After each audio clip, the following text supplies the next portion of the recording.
Stan Flake here with your national briefing. Making news today, the PM takes aim at WA over its border closures. New South Wales approaches a major milestone in its battle against the virus and a nurse accused of COVID vaccine fraud. First though, taking a look at COVID cases across the country overnight, there's been 1,126 new cases in Victoria and sadly 5 deaths.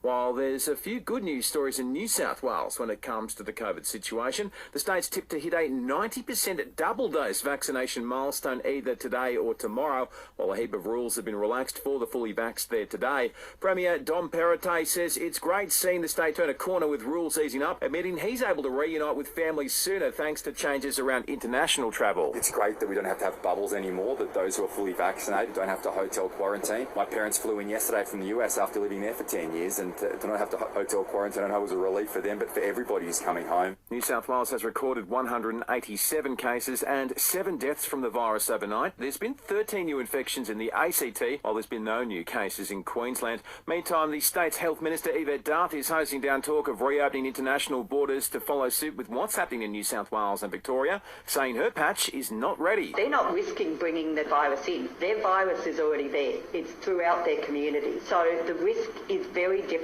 in New South Wales and Victoria by letting international arrivals in without quarantining. It comes as Australia's travel bubble with Singapore kicked off today.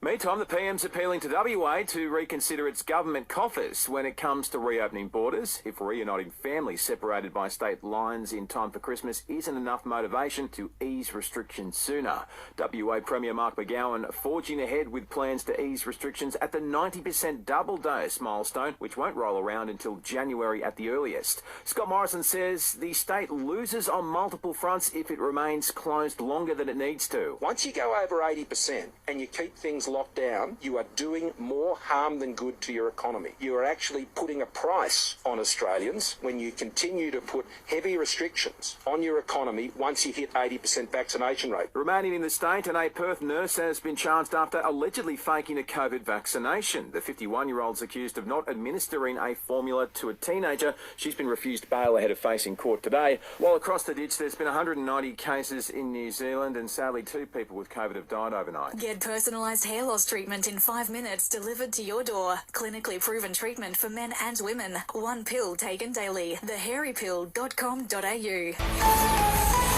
Buying or selling, rural or residential properties? Miller, One and John.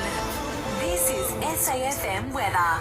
Top of 18 today, but tomorrow there's a high chance of showers, probably in the morning and afternoon, getting up to a top of 18 and a low of 5, and the showers continue into Wednesday as well. For radio, podcasts, music and news, download the free Listener app.